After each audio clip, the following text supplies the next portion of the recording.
Cuidado con las emociones, fíense solo de la inteligencia y la razón.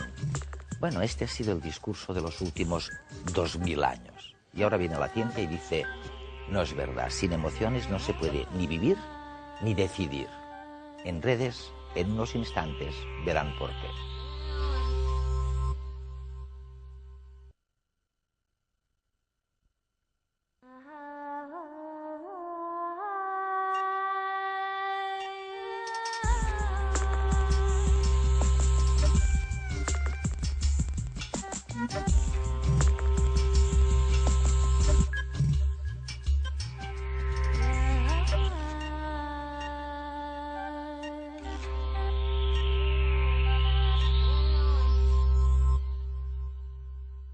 Había que prohibirlas, ni hablar de ellas.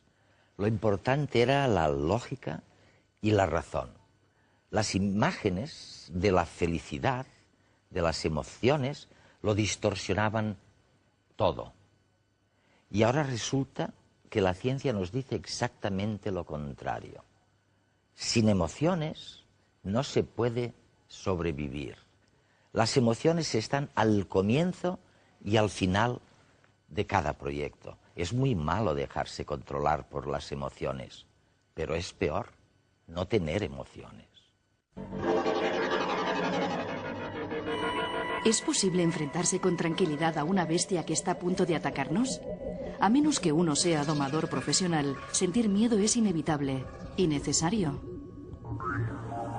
A lo largo de muchos siglos hemos creído que las emociones eran obstáculos. Filósofos clásicos e investigadores académicos popularizaron la idea de que las emociones son inútiles o que entorpecen nuestra vida y nos impiden ser racionales. Hoy sabemos que este punto de vista es erróneo. Somos seres emocionales, incluso mucho antes de que el Homo fuese sapiens. Las emociones existen hace millones de años simplemente porque han resultado útiles para la supervivencia. Vivir sin ellas es una sentencia de muerte y la ciencia lo comprende cada vez mejor. Experimentamos emociones cuando sentimos que algo importante nos está sucediendo o puede suceder. Gracias a la reacción emocional, nuestro cuerpo y nuestra mente se preparan automática e involuntariamente para responder a esta situación de la mejor manera posible. El miedo, por ejemplo, tonifica nuestros músculos para correr con más fuerza y enfoca nuestra mente solo hacia la fuente del peligro o hacia las posibles vías de escape, excluyendo todo lo demás. La alegría ante un hecho positivo nos condiciona a intentar repetir esa situación favorable en el futuro. Y la repugnancia nos impide comer alimentos en putrefacción por más que estemos famélicos, evitando así una infección. Las emociones afectan nuestra manera de ver y pensar el mundo. ¿Pero lo hacen negativamente? Está demostrado que las emociones influyen en la atención, en la memoria y en el razonamiento lógico. Veamos cómo. Suele decirse que las emociones nos distraen. Sin embargo, su efecto es justo el contrario. Las emociones nos apartan de un pensamiento determinado solo para hacernos prestar atención a otro que emerge como más importante. Nuestro cerebro no está hecho para recordar el 100% de lo que se le presenta. En este caso, las emociones intervienen en la memoria como un criterio excelente para determinar qué datos recordar. Creemos que las emociones son perjudiciales a la hora de tomar decisiones.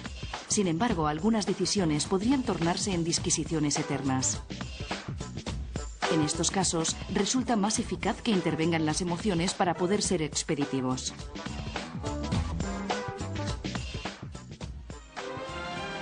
Un ser como el Capitán Spock de la serie Star Trek, muy inteligente pero carente de emociones, solo puede existir en la ficción. De hecho, la selección natural lo habría eliminado mucho antes de llegar a las naves espaciales. Hoy en día ya no convivimos con fieras salvajes, pero estamos habituados a coches que parecen conducidos por bestias. Necesitamos emociones no solo para sobrevivir al tránsito de la ciudad, sino también para tomar ciertas decisiones de manera eficaz, para comunicarnos y comprender a otras personas, y en definitiva, para asegurar la transmisión de nuestros genes.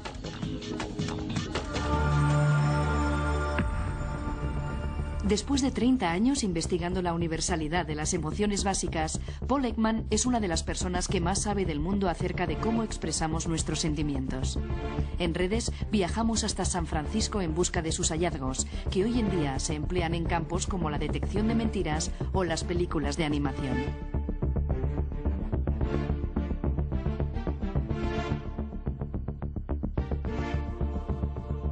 Paul, realmente eres un pionero. Hace 30 años a nadie le importaban las emociones y todavía menos las expresiones faciales de las emociones. Seguramente nadie se había ocupado desde Darwin y William James. Y tú llevas trabajando en esto 30 años. En realidad 40 años. 40 años. El primer artículo que escribí fue en 1957. Dios mío, esto es mucho tiempo. Casi 50 años. Y realmente, lo que la gente siempre recordará es que en contra de lo que casi todo el mundo pensaba, tú sostenías que las expresiones faciales, la sorpresa, la ira, el asco... Eres bueno. Debería fotografiarte. Bueno, tú dices que son universales estas caras. Sí, empezamos pensando que no lo eran. Yo estudié a finales de los 40 y principios de los 50, cuando todo el mundo estaba muy influenciado por el punto de vista de Margaret Mead sobre el impacto cultural. Lo importante del comportamiento social era producto de la cultura, y era una visión de la naturaleza muy poco probable.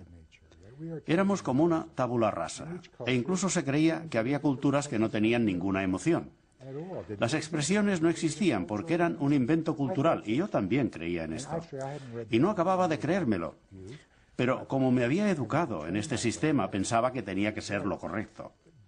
Pero conseguí que me financiaran un proyecto en el que tenía que investigar si las expresiones y los gestos eran universales o específicos de una cultura.